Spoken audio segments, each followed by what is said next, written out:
Welcome into the last game plan podcast of the 2023 season. We're sponsored by Johnny T-Shirt, JohnnyT-Shirt.com. I'm Tommy Ashley, of course. That's Greg Barnes, of course. Jason Staples has joined us. Everybody has the post-Christmas blues, but there's work to do, gentlemen. North Carolina, West Virginia in the Duke's Mayo Bowl, 5:30 tomorrow, Tuesday. Carolina and West Virginia, of course, have played in this game before, a version of this game before, back in 2008. Of course, the famous Hakeem Nicks catch that you still see on your YouTubes. Greg, I'll come to you first on this. How important is this game for Carolina? Is there an importance for this game for Carolina? Let me answer that in two parts here, Tommy. Number one, do bowl games matter? No, unless you're playing in the college football playoff.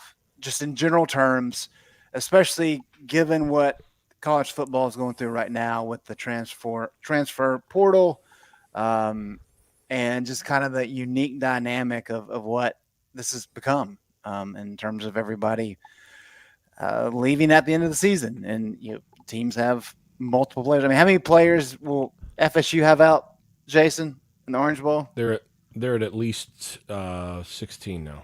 Yeah, and Carolina's that's about 80% of their offensive output for the season. By the way. Yeah, so that is a significant number. Now, for North Carolina,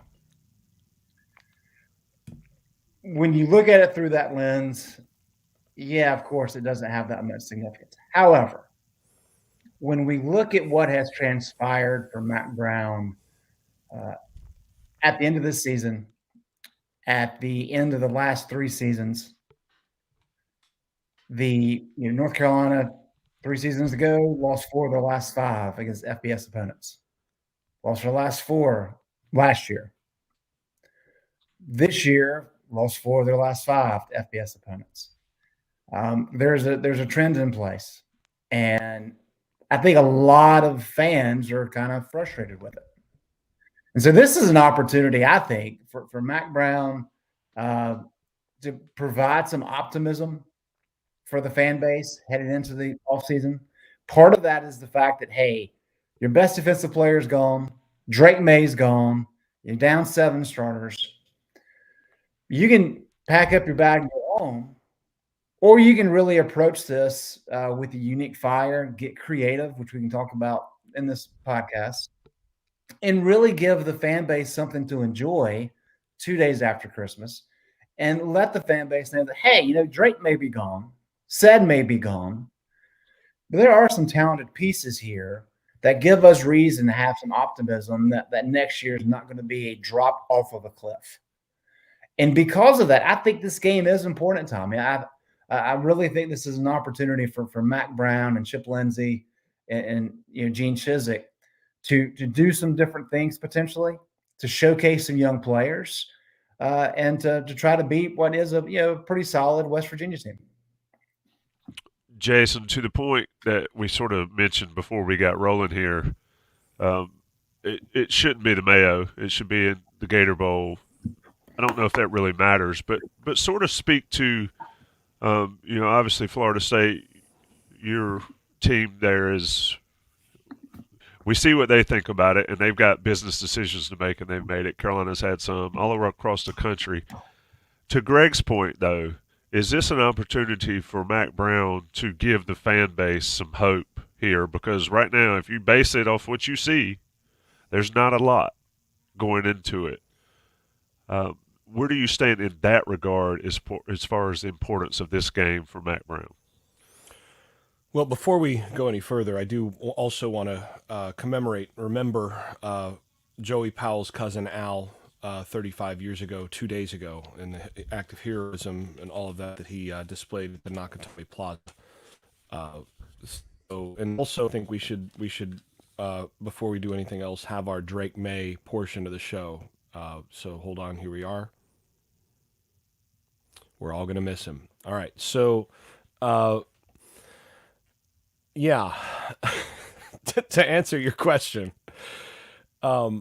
the way I think you have to start thinking about bowl games, at least in this current weird moment in college football, where bowl games are still around as a kind of legacy, but but don't have a whole lot of real meaning the way that they used to. I mean, you remember even 5 years ago, it was comparing how good the conferences were, yardstick of like, oh, well, this conference is, 6-1 in bowl games. It turns out this conference is pretty good this year. Well, it doesn't really matter this year because it's basically a test to see who has the fewest opt-outs. But the thing now, the transition now that we're still seeing these games, but they don't have the same meaning for that season. They do have meaning for the next season.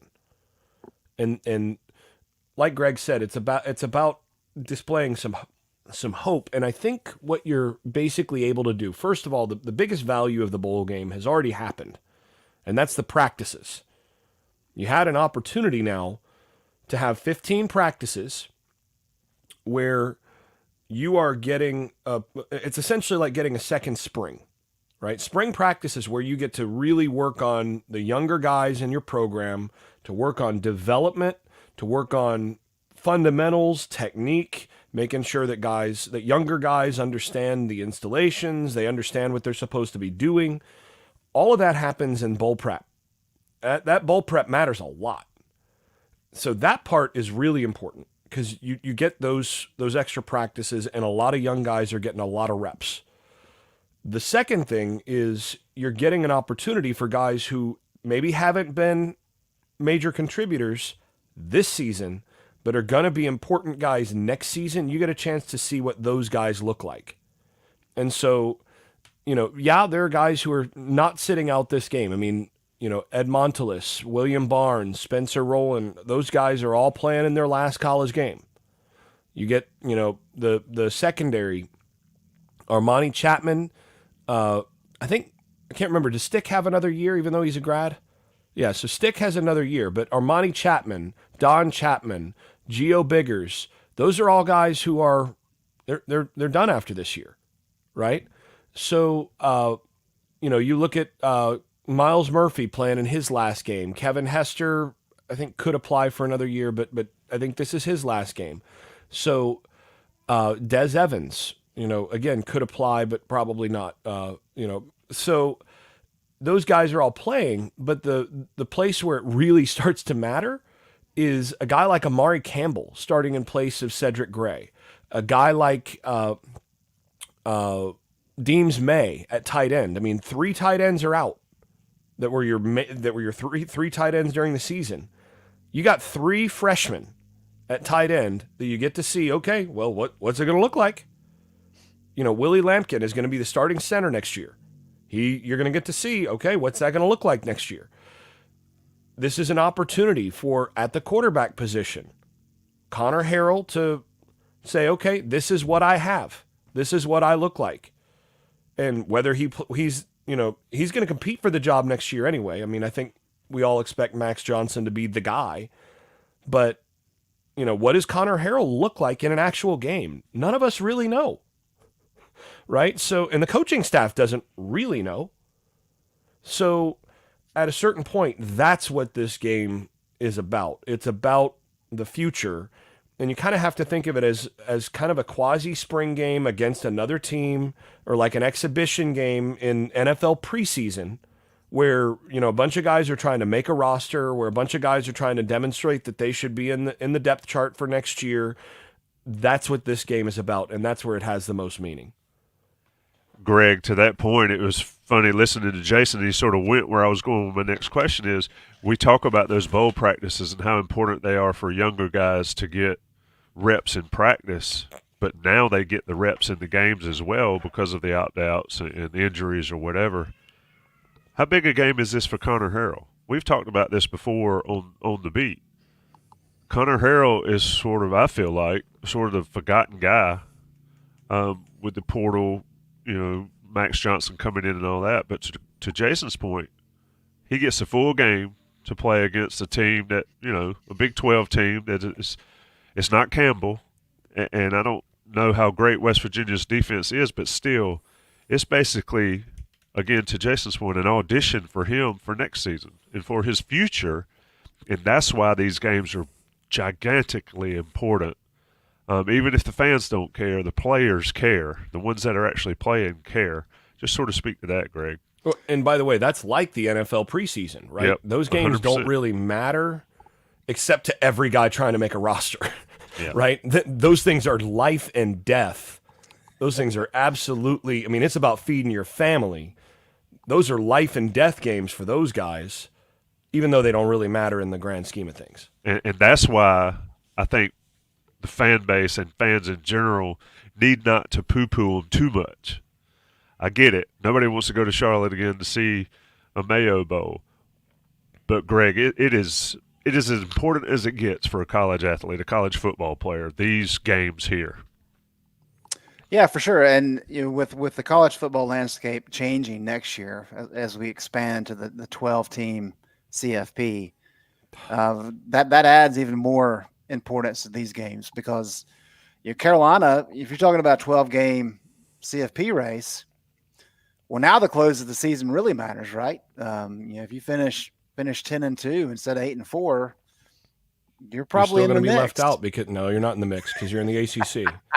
So you're going to be 10-2 and you'll be left out for a 9-3 SEC or Big Ten team. That's the way it's going to work. Let's be honest. I retract my comment the day after Christmas. Which I think we all can agree is still to this day complete BS. But it was a complete screw job. We won't go down that route quite yet. Having said that, Connor Harrell, we saw the potential against Campbell, right? Great athlete, got a pretty live arm. And I think it's important for people to understand if you followed Don Callahan's reporting over the past year, I mean, really since spring ball, we knew that North Carolina was going to go in the portal and grab a quarterback. This is not as though Carolina got to the end of the season, they knew Drake had decided to leave, and they said, uh-oh, like we're seriously in trouble. It was not the case. That had been the plan all along. Why had that been the plan? Well, there's a lot of young guys behind Drake May, Connor Harrell being kind of the top of the list on the depth chart. And it was a matter of, hey, let's bring in somebody that has a lot of experience, who has done it in games, and let's allow that individual to compete with what we have on the roster. Because we know Connor Harrell has a lot of potential. We also know that he's raw. And he's got to continue to take steps to get better and to step into that starting role. So I agree that Max Johnson is the likely candidate to start next year for North Carolina. However, Connor Harrell is going to have an opportunity to compete for that job. And to your point, Tommy, his first true opportunity to compete for that job is before Mack Johnson is in the competition.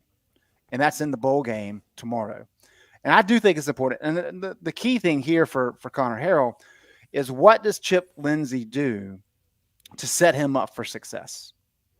If you just put him in the game and say, hey, just do exactly what Drake did, you'll be fine. That could go a lot of different ways.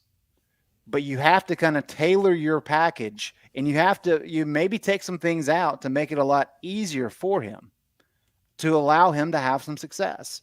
While you are losing a lot of offensive linemen for next year, as Jason said, most of those guys are playing in the bowl game. And you've got a situation where you've got an elite back in Marion Hampton. So take advantage of the run game to set up Connor Harrell for success. So I agree. It's a very important game for him. It's a great opportunity for him. And if he wants to legitimately compete for the starting job next year, that begins tomorrow. Jason, let's talk about this. And this is sort of game plan section, and we usually go there a little bit later in this. But let me ask you, Greg mentioned Chip Lindsey. You play to win the game, obviously. Always. And winning's not enough, but you still you play to do what you can. and is that different? Is that game plan different than playing to see what you have in Connor Harrell fully? You understand my question? Do you hand the ball, if Amarian Hampton's going nuts, do you hand the ball to him 50 times to win this ball game, or do you try to do things in your game plan to see what Connor Harrell can do specifically? And remember, bowl games don't matter. We've already decided that. wins and loss wise. So, yeah, that's a tricky way to frame it. Because, what you're basically getting at is if Omarion Hampton's running wild, do you just let him run wild and, maybe throw 12 passes or something like that? And I think that is the case, yeah. You play to win the game.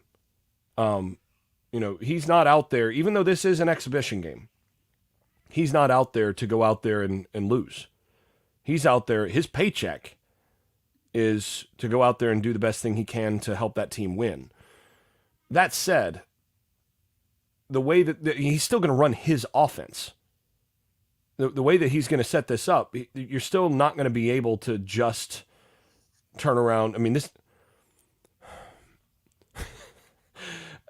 North Carolina's offensive line is not Alabama's, right? And Hampton's really good, but you're probably not going to be able to go in. And I think Lindsey would be surprised going in to be able to turn around and hand it off 30 times, throw it 12, 11 times, and win this game just on the strength of that. You're still going to need to run your base offense, which means there's going to be some RPOs in there. It's going to be a handoff, but if they show these numbers, then it's going to be a glance route, or it's going to be a bubble on the outside. There's still going to be some opportunities where, like, okay, well, you're running your offense. They got an extra 2 guys in the box now. You got a one-on-one out there you got to take advantage of. You're still doing that stuff because that's what you have to do to prepare to win. So I do think in your hypothetical, if they go out there and, they play and they're able to just bully a team, they're going to do that. They're going to play bully ball. I mean, they did it with Drake May, right? You got Drake May at quarterback, and there were times where, you're still only throwing it, 22 times or whatever it is because you're running it for 300 yards. If they can run it for 300 yards against this team, they will. But that still gives a good test to what you got at quarterback because he's got to make checks. He's got to make sure that the run is going to the proper side against that front. He's got to make sure that, he's flipped this play here because the front's there. He's got to make sure that on this RPO, he reads it correctly. You're going to use his legs in the running game as well to, offset some of the stuff that they're going to try to take away Omarion Hampton. And that's something that in the game plan aspect of things, we're going to, we need to talk about because Harrell does present an explosive option at as a quarterback runner, which we saw against Campbell. So even if you're just handing it off, none of those handoffs are just handoffs from the quarterback position. He's still having to make decisions on the pre-snap stuff, and then some of the read stuff that you're going to add in there in Lindsey's offense is still going to be there. So it's still a good test of what he brings to the table with the lights on. It's going to be an interesting dynamic. Greg, let's talk a little bit about outside of Harrell. I mean, Chris Culliver at wide receiver is going to get some run. Jason mentioned you got all 3 tight ends. Morales is in Boston College. Nesbitt and Copenhagen on the shelf with injuries. What's North Carolina's offense look like outside of the quarterback and running back position here? You got Willie Lampkin running center, which, to Jason's point earlier, I think that's going to be an interesting thing to watch because that's likely your scenario next year, or at least a major option next year. What do you see from the rest of that side of the ball, Greg? Yeah, well, I think the deal with Willie Lampkin was that when they grabbed him from Coastal, there was still some potential for Corey Gaynor to leave at the end of last year. And Lampkin, of course, made his name at Coastal playing center. So when Corey decided to come back, they're like, look, this is a good opportunity for you to showcase what you can do, at a position other than center. And I think he did that this year. And so I don't think there's any question he'll be the starting center for Carolina next year, especially with so many young guys having to play. To have a veteran guy like that at center will be beneficial. And I think we'll start to see that tomorrow. But, yeah, I mean, you have to kind of look at where your strengths are, right? And your strengths are going to be up front in this game, even though you don't have Gaynor. And it's going to be in Omarion Hampton because you are missing some key pieces. Of course, your best piece at wide receiver. All your tight ends are gone. And so it's going to be interesting to see, if it's just one piece here or there missing, you can work around it. And that's why I think there's going to need to be kind of some big changes in what Chip Lindsey is trying to do here. I don't imagine we see a lot of tight ends in the game. And, of course, that's going to be strange because we've seen games with a lot of tight ends in 2 and 3 at times. So that I imagine that has been a lot of fun for the offensive coaching staff to first understand, hey, we're missing some key pieces here, but also, all right, well, how can we get creative? What can we do a little bit differently? And how can we cover some of these potential holes in the roster? And that's kind of why you brought Chip Lindsey in, because what has Chip said from day one? And what has he said throughout his coaching career? He's going to build his game plan around the pieces that he has. It's not necessarily like a Phil Longo where he's got his plan in place and he's just putting guys in those slots. Chip is a little bit different how he wants to approach it, and we'll get to see that tomorrow. But yeah, you don't have the full arsenal, Tommy. And I think if you had a Tez Walker, you'd feel much more comfortable with Connor Harrell having to throw the ball down the field because, Tez most likely is going to get some separation, and those are the easy, throws to open grass that you want to have. I don't know that there's going to be quite as many of those, and so that makes them maybe have to be a little bit more conservative in the passing game, but I think that's what we all expect anyway. We are talking game plan, North Carolina, West Virginia in the Mayo Bowl tomorrow, 5:30. Be an interesting game to watch. Of course, sponsored by Johnny T-Shirt. I'm going to go ahead and do Johnny T-Shirt because I think it's important to talk about Johnny T-Shirt. Okay, Christmas is over. Local businesses still need your support. Johnny T-Shirt's one of those local businesses in Chapel Hill. So all the Christmas money you got and anything that you need that you did not get, go to Johnny T-Shirt, hit them up online. They're still the same great customer service, the same great alumni-owned business, the same great deals and everything you get. And if you're an Inside Carolina Premium subscriber, and if you didn't get that for Christmas, I see some questions in the chat that lead me to believe that some people did not get an Inside Carolina Premium subscription for Christmas. You need to use that Christmas money and get one. I'll answer a lot of those questions, and I also give you 10% off at Johnny T-Shirt. So support local businesses. The Christmas rush is gone. Businesses make a ton of money or do a ton of business in that season. But this time of the year is the time of the year we need to support locally and support Johnny T-Shirt. Let national guys pay the bills a little bit early. It's the game plan with Greg and Jason. All right, guys, we're back. Jason, I kind of want to flip it over. Unless you've got anything you want to still talk about North Carolina's offense specifically, let's go to the defense. I'm going to read a couple stats for West Virginia. West Virginia is number 1 in the Big 12 and tied for number 2 in fewest sacks allowed. All right? They run the football a lot. North Carolina's best defender, if we want to say that's Cedric Gray, is going to be watching this one. Kamen Rucker almost gave every Carolina fan a heart attack in the first half of his announcement / coming back. How does North Carolina defend this team? Because they've got a quarterback that can run it. Garrett Green, number 1 in the nation in rushing touchdowns for a quarterback. So wherein lies the trouble for Gene Chizik, the last stand in Charlotte of the 2023 season for this defense? Well, I think you've said a lot of it right there. Can the defensive line do something? Oh, and by the way, Christmas isn't over. This is the second day of Christmas. There's 12 days of it, right? So there's still plenty of opportunities out there for y'all who want to, do Johnny T-Shirt in this Christmas season, which just began. We got. By the time you're listening to this, if you're not in the live group, you still probably got 10 more days of Christmas. So we got opportunities. Anyway, yeah, I think getting to your thing about, they've had success in the fewest sacks allowed. They've had a lot of success in maintaining in pass protection. And by this point in the season, Greg, I think you feel this way sometimes too, where by this point in the season, we sometimes start to feel like some of our analysis is kind of a broken record. Like we're talking about the same stuff, it's the same thing each time. And to some degree, I feel the same way here, where it's like, look, can Carolina's defensive line do something? Can they produce pressure? Can they get some tackles for loss? Can they, this is a contract game to some degree for Miles Murphy. He's declared for the NFL draft, and Kamen Rucker declared for the NFL draft for about 5 seconds. So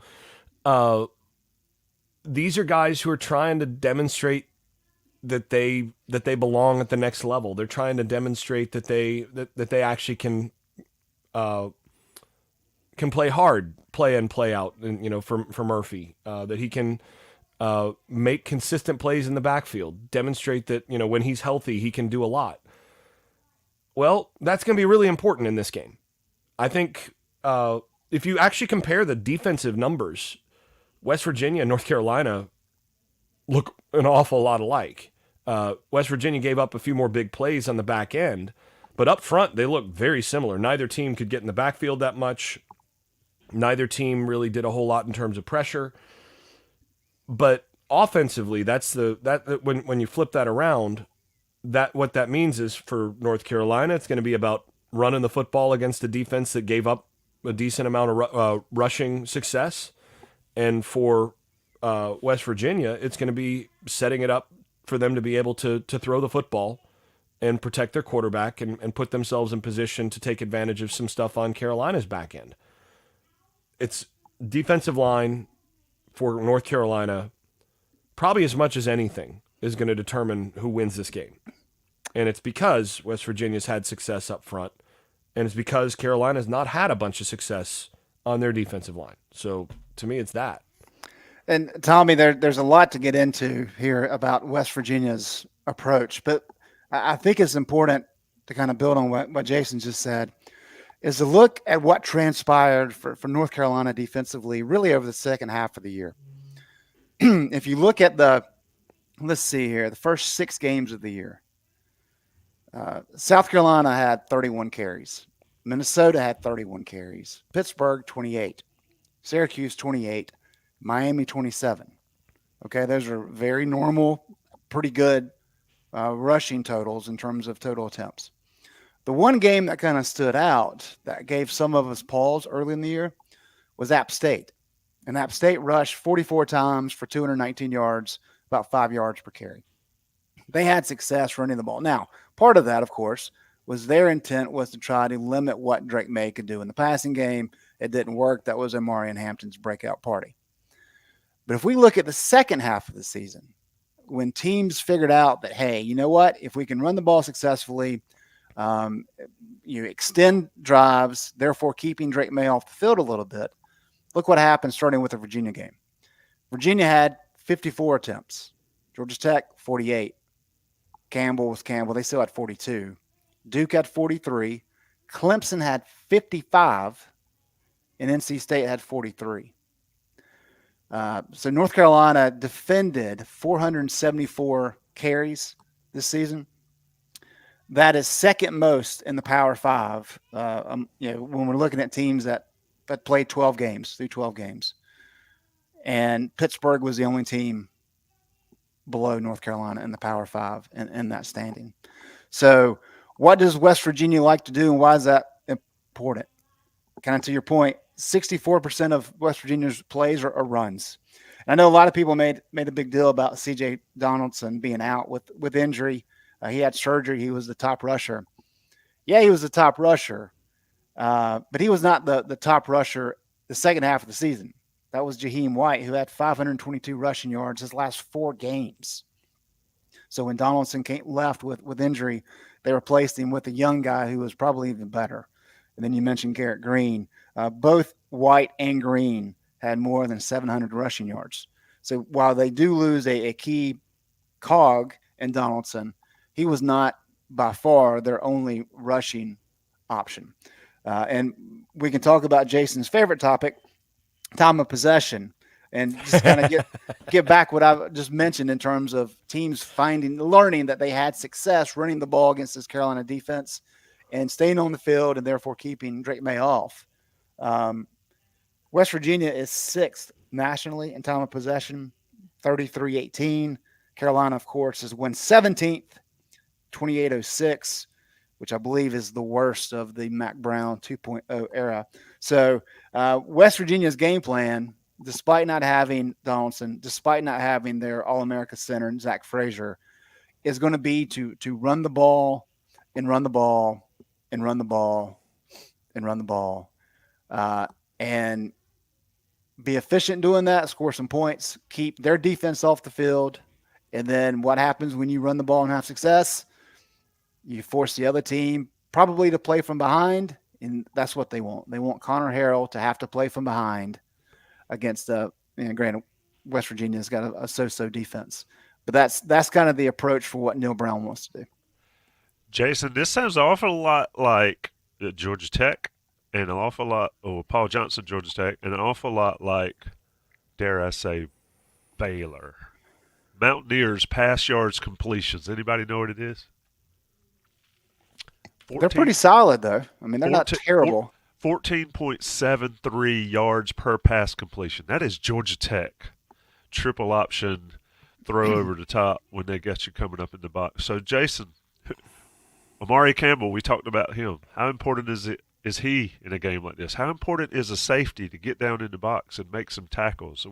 You mentioned the defensive line, and all games really begin and end there. But give me some players that really need to show out to give North Carolina an opportunity to slow down this defense, or slow down this offense that, to Greg's point, is going to go a little run heavy, I think. Yeah, it's going to be a lot run heavy. The reason that, by the way, that they have such a high yards per completion thing, did you notice their completion percentage? Very low. It's like 50%, what is it? Right? 53, yeah. 53.9%, right? So you're right that's, almost. So Baylor was actually, they were actually efficient in terms of their percentage as well, which was what made them so dangerous at that point. Is that they had the high completion, high yards per completion, and they had 62% completion percentage. West Virginia's passing game is boom and bust, right? I mean, they are 50 under 54% completion percentage, but when they're completing it, it's down the field, play action, RPO stuff where they're trying to get big plays. So that is very Georgia Tech. I think that's your comp. Haynes King is not throwing 70% completion percentage, but he can throw the deep ball, and they have some receivers who can do something with it when they catch it. So yeah, you're right. You're right about that. To me, though, if I'm looking at this game, I already said, look, the key to this game is the defensive line. I mean, you're going to need to have, specifically, this is a contract game for Miles Murphy. He needs to demonstrate that he deserves to get drafted. He's going pro. If he wants to get drafted, he needs to show that he can consistently disrupt in one full game. And this is a good opportunity for that against an offense that's had a lot of success on the ground and doesn't give up any pressure in the passing game. Miles Murphy, I'm circling him because if they can do some things inside on the defensive line, we all know what they're going to get from Rucker. That guy comes to play every play. Des Evans, Bo Atkinson, they've got some guys on the edge and Amari Gaynor, also a guy that's going to try to produce some things in this game. Those guys are going to have some opportunities on the edge if they're not just soft as toilet paper on the inside. The defensive tackle position has to hold up. And then beyond that, I'm looking at Amari Campbell. This is absolutely an audition game for him to show that, without Ced Gray out there, that's a totally different defense. How much can Amari Campbell come in and go, look, I can handle business here? Can he be a guy that can consistently trigger against the running game, be in the right spot, and be a cleanup guy and erase things, make plays at the line of scrimmage rather than eight yards downfield, that sort of thing? That's going to be a guy that's got to have a good game. And, you know, I think, you know, Power Eccles needs to play the way that he has most of the season against the run. But that, to me, those guys are the core. Jason, when you factor in that Elijah Huzzy's also out against a very solid run team, I imagine that gives you pause. Yeah. Well, you know, the natural thing to me would be to play 3 linebackers against this team, but apparently they don't do that. They don't have that package available to them. Do they have 3 linebackers available in this game? They do, but not many of them. I mean, you still got Michael Short and Caleb LaValle out there. Yeah. Honestly, the guy that I'd like to see more of in that context would be a guy like DJ Jones, who's 200 pounds and has some bulk to him to be able to play that star position and play it like a linebacker. But I mean, the star position is an issue. I mean, you got a freshman, Caleb Cost, who's a good athlete. He's a good player, but he's a nickelback. And then you got DJ, who, you know, again, this is his first year playing that position, and he's in the portal. So you know, honestly, I think DJ is a guy that, you know, DJ Jones is a guy that probably has to play some and have a good game in order for Carolina to have success on the defensive side. So let me ask you this, Jason, with some key pieces being out there on the defensive side of the ball, and I fully agree with you that the defensive line for North Carolina and the current state of the defense for North Carolina to have success defensively in this game, the defensive line has to step up. And we've said that time and time again, like you said, with the broken record deal. But given what we've seen, we really haven't seen that. So when you have young pieces having to filter in at linebacker and in the secondary, is this a game where you look at it as a defensive coach and say, okay, we don't have the veterans that have played so many reps for us and know exactly what we want to do in our essential bend but don't break scheme. Because we have younger guys who have talent, they just don't have the reps. Are you more aggressive in understanding that, hey, they're going to make mistakes regardless?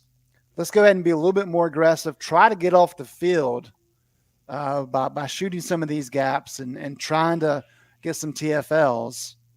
Or do you just do what you've been doing and hope those young guys don't make as many mistakes as they potentially would, considering they're so young? Does that make sense? Yeah, so I'm a little confused by your wording here. Are you asking what I would do or what Gene Chizik is likely to do? No. I think we're in agreement on what we think Gene would do. What would you do? Oh, I'm getting aggressive. But hey, you and I both are going to default to the Narduzzi kind of approach as a defensive approach over. You know, if we're gonna have a specific tendency, you know, I'm probably not going to go full Narduzzi. I mean, everybody knows you don't go full Narduzzi, but I'm not going to go full Narduzzi. But if I have a choice between going Narduzzi or going Chizik in terms of approach on this, not a matter of scheme. I mean, a lot of the scheme stuff is similar. It's just a matter of how you coach it and whether you get aggressive with what you do. I'm going to default towards aggression because I'm of the belief that the more you can dictate to the other team what they're going to do. Like, you might want to do this, but you're going to have to do this because we're going to take that away. I believe in that type of defense. I believe in, if I'm going to lose, I'm going to lose with you doing what I want you to do. You know, you're going to have to beat me with something other than what you want to do. That's what I'm doing. I'm doing that regardless of who is out there. And, you know, I'm of the belief that secondary wise, you can cover these guys. You have to protect your safeties a little bit, but I think you can cover this team. Okay, well, that means the real concern is they don't give up sacks, they don't give up a bunch of tackles for loss, and you don't get a whole lot of either one. So start putting pressure on them. Start applying that pressure. This is a 53.9% completion percentage team. Treat them like an option team. Yep. Get after them, cover them, and you know what? If on 2 or 3 of those plays they end up with big plays down the field, that's fine. You want to see if you can force them to be a 47% completion percentage team and get off the field. Get the ball back to your offense and get that beautiful time of possession that you're really fighting for. I play Bon Jovi defense. If we're going down, we're going down in a blaze of glory. Don't stop believing, baby. Yeah, we're going down with the guy peacocking from 20 yards out because they've thrown it over our heads. But we're going to hit the quarterback, and maybe the quarterback will throw it to us more than once. And the sad part is that I miss that. There's so many things about college football and just football in general that that I miss in terms of how the game has changed a lot. And look, I had 6 concussions, so I mean I know how. This explains a lot. Now you tell us. It really does, doesn't it? I had 6 concussions, so I mean I know how important that is, and I've had post-concussion migraines for years and all. I know what that's all about. They'll probably once I'm gone, they'll probably cut up my head and be like, well, there's a whole lot of CTE in there, whatever. But that doesn't mean that I don't really miss the days of like, if you're a quarterback, you should play with a little bit of fear in your heart because those guys are coming downhill, and if you're gonna miss a guy, quarterbacks should think real carefully about how they lead a quarterback or how they lead a wide receiver into a safety, which happened to me a couple times, as you might be able to tell by my concussion numbers. That maybe you don't make that throw because you're putting your guy in danger. We've taken a lot just in terms of the rules. We've taken a lot of that aggression out of the game, and that's one of the reasons why I do appreciate the coaches who've just decided, screw it. You know what? We might get a couple roughing the passer penalties, but we're still going to make that quarterback think about leaving his ribs exposed when he throws. Yeah, for sure. I just think there's something to that. And I think that's the way that this game was designed to be played initially. They're trying to take a lot of that out, but I do think there's still something to that in how that affects the way that teams play. I agree 100%. Football is not a passive sport. Tommy, let me add this in here real quick about Garrett Green. He's a fun player to watch. I don't know if anybody has watched his film, but I encourage you to go to YouTube and watch some of West Virginia's highlights. He's not just a running quarterback. He's not the most accurate guy, but if you look at some of his numbers, and we've talked about this all year, but when he's kept clean, and because they're second nationally in fewest sacks allowed with 9. Carolina, of course, has given up 30. But he's been kept clean on 75% of his dropbacks. He's got a 91.5 grade.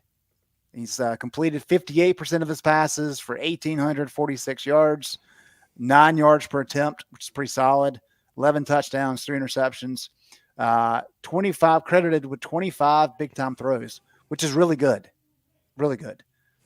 But he does have a lot of turnover-worthy plays. Under pressure is a different ballgame. He's got a 55.9 grade in 25% of his dropbacks. So that's really a key. The other key point here in factoring Green's work, I wrote it down here. Where did I put it? West Virginia's averaging 6.7 yards per play on first down. And I think it's a little bit more than 5 yards per carry on first down. They're able to protect their quarterback by staying ahead of the chains. And that's why, again, the broken record deal. But Carolina has to have some level of success on first and second down. And you have to get West Virginia into some of these third and medium and third and long situations to put the ball in Green's hands and obvious passing downs. And an obvious passing down for West Virginia is going to be different than the obvious passing down for most teams. That being said, you want to put him in a position where you can kind of attack him and try to make him beat you with his arm as best you can. Not having Donaldson will help. That's a key piece of the running game. That's not the only piece, as we've already talked about. But for North Carolina to have success, and this is where all the more aggressive plays and maybe adding some more blitzes, maybe adding an extra linebacker, gives you those opportunities to get some stops. And even like a 2-yard stop running the ball is really good, because that puts West Virginia in these positions where they can't just soak up the clock, and they may have to punt, or at least, kick a field goal if they get down into scoring range. So that's the key component.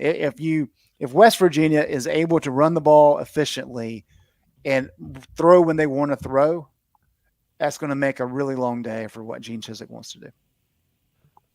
I think well, I'm going to do this. I'm going to talk about Congruity, our other sponsor. You see their logo here beside me on the screen.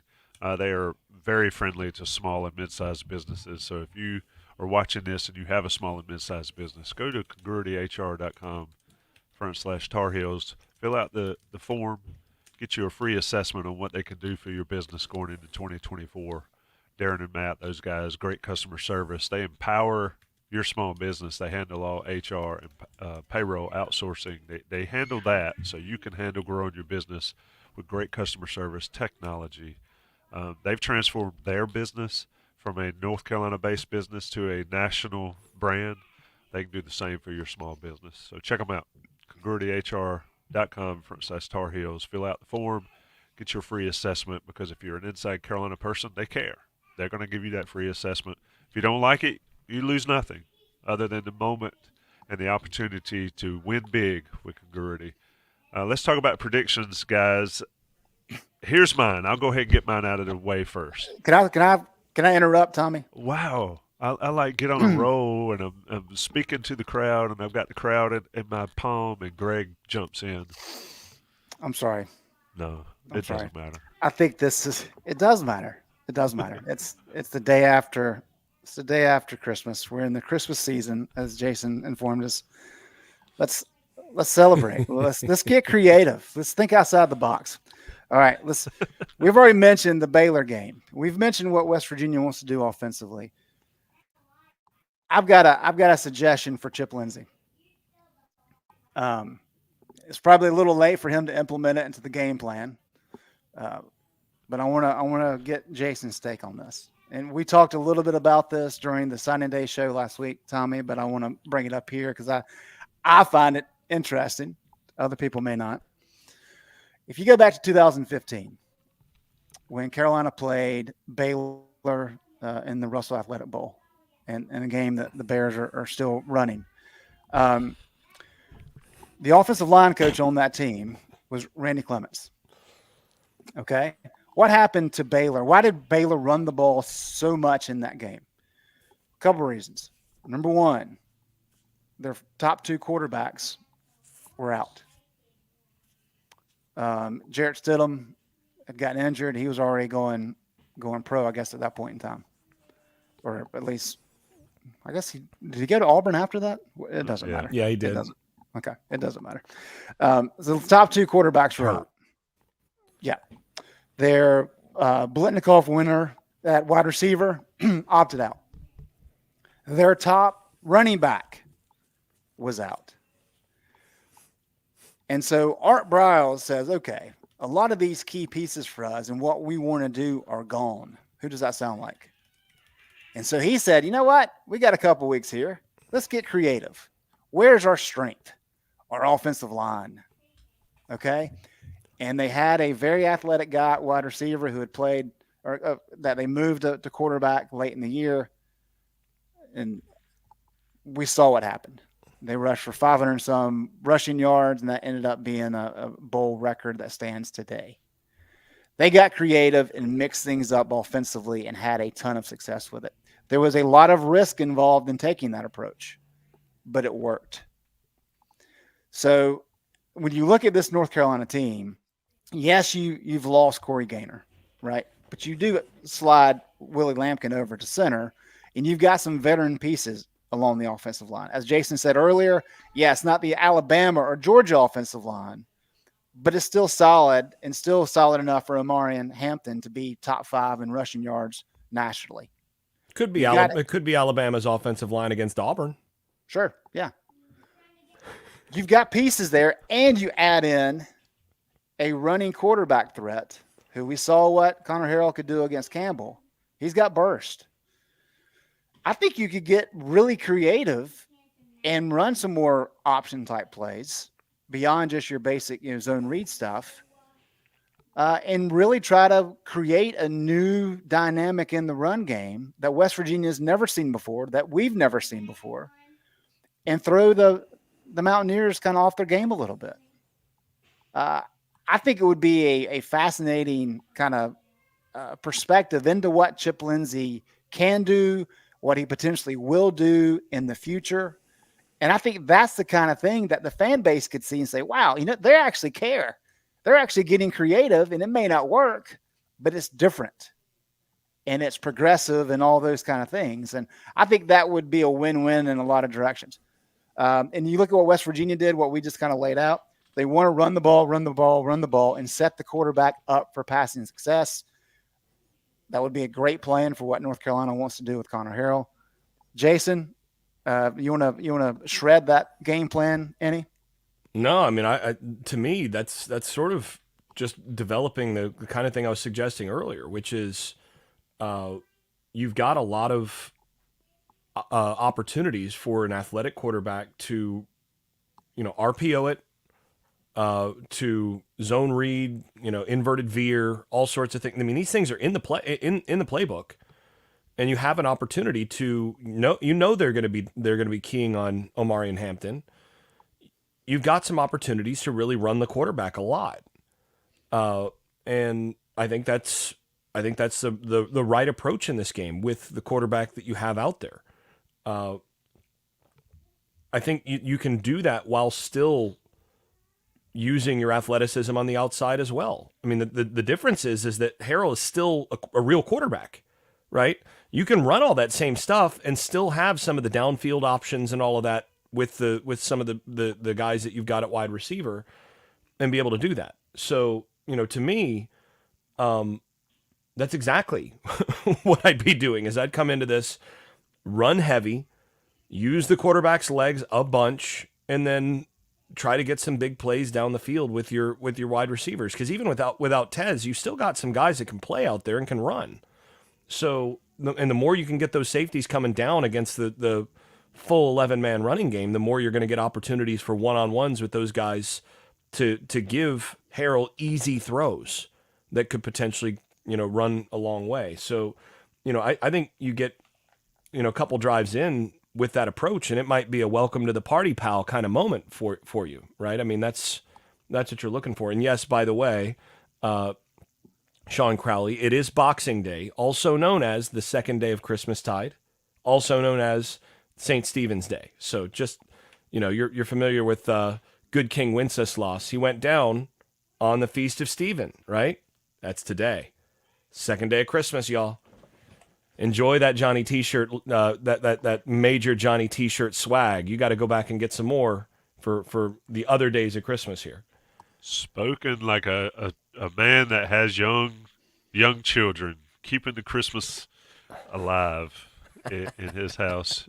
Let's talk to y'all's point, to your point there, Greg, and then Jason, your follow-up. That's what I want to see, is something different, something that gives hope and hype and quote-unquote Kool-Aid for next season. I think the script's written on this one. We've talked about these bowl games are a look ahead, and all the players. That's what I want to see, is how flexible can this staff that'll be in place, the ones that'll be in place next year, do something different to win a ball game that I think is important for the reasons we've talked about. Yeah, so do tell, Tommy, which ones will be in place next year. So let's talk about predictions here. The Garrett Chapman in chat, I'm throw this up. Please do a state of the program, Mack's recent demeanor, Chisholm being evasive and all that. Has it been scripted for the offseason? That is a show for after the bowl game. Sure is. The post-mortem that we'll do in the next couple weeks. We will get the band together. We do a prediction show before the season. We're not doing prediction shows now other than this specific game. Greg, you're up first. Carolina, West Virginia, for all the Mayo. I love my titles. How's it shake out? Well, to just give him some insight into his question, Mack Brown historically has made any staff decisions after the bowl games in January. So just tuck that away in the back of your mind. If people were expecting something to happen before the bowl game, it was unlikely. You can agree or disagree with that approach, but that's just how Mack does it. The coaching transfer portal normally opens around then anyway. So yeah. So, Tommy, I've got so many stats here that I could just kind of lay out, but I'm not. I think we've kind of picked the feathers on this one. Look, do stats matter in this game? No. So here's the trend, the segue here. What matters in bowl games right now with the portal the way it is: turnovers, tackling, and special teams. And a lot of that's because you don't have the typical numbers that you have in terms of player count because guys have transferred. You have a lot of young players having to play increased reps, a lot of inexperience on the field. When you've got young guys having to play on offense and defense, that really hurts your special team ranks as well. And that's why that's so important. I've got to throw this one out.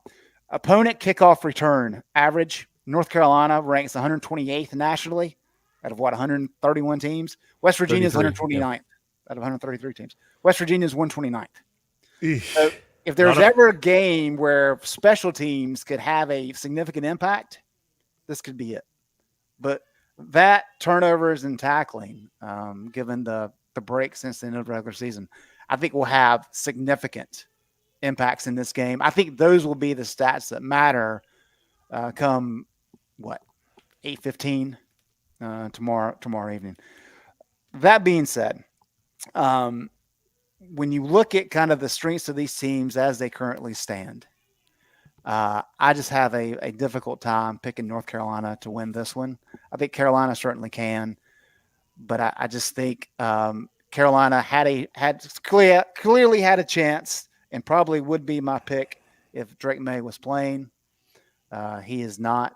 And so because of that, I've got West Virginia winning this one. I do think it'll be entertaining, but I've got West Virginia winning this one 38-27. 38-27. What saith Jason Staples?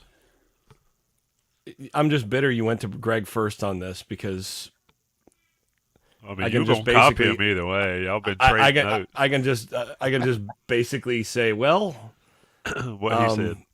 A lot of what he said, because I think the big concern here is how has North Carolina fared all season when they've played a team that can really run the football? Not well. It's not been great, right? Not good, Bob. It's not been great. So, and you've got a team that looks a lot like Georgia Tech in certain respects and how they approach things. How'd that game go? Well, that's where it's not just about Drake May being out, because I think Harrell, with some of what he brings to the table as a runner in particular in this game, as long as he makes good decisions and doesn't turn it over, they got a chance to put up some points. But I just don't believe in North Carolina's defense at this point. I just don't. And, most of us haven't believed in North Carolina's defense for a while. So, yeah, I'm going to basically match the same thing where, with Huzzy out, with no Cedric Gray, do I really believe that Carolina's defensive front is going to show enough improvement from the end of the season to now to put the screws to and stop a really good rushing attack? Could it happen? The talent's there. We've talked about this for a long time. They could absolutely flip that switch and win this game. But if I'm betting, if I'm like having to make a prediction on this, which Tommy's forcing me to do, then I'm gonna go with West Virginia winning this game, and I'm gonna go with West Virginia 24 to that is West Virginia 34, North Carolina 30. That's more in line where I was going. Here's what I want to see. I want to see Orange Bowl, Holiday Bowl, North Carolina, rather than Mayo Bowl 2 years ago, North Carolina. And then whatever happens, happens. I think if we see an egg laid on tomorrow at 5:30, then the problems are vastly deeper than any of us imagined, in my opinion. And I'm prone to that kind of exaggeration all the time, so folks need to understand that. But if Carolina plays and guys come out and make plays, if a guy like Miles Murphy comes out and makes plays, and West Virginia just wins, Pat McAfee comes out and kicks a game-winning extra point again, Oh man, like that he did guy. in 2008, of all the people in the planet to do that, then they just do.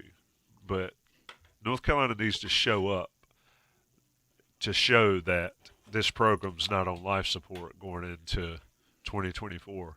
I think they'll come out. I think they'll play hard. I think it's going to be higher scored than that. I think it's 41-37 because I think Harrell's going to show out and make an interesting duel with Max Johnson. So 41-37, West Virginia.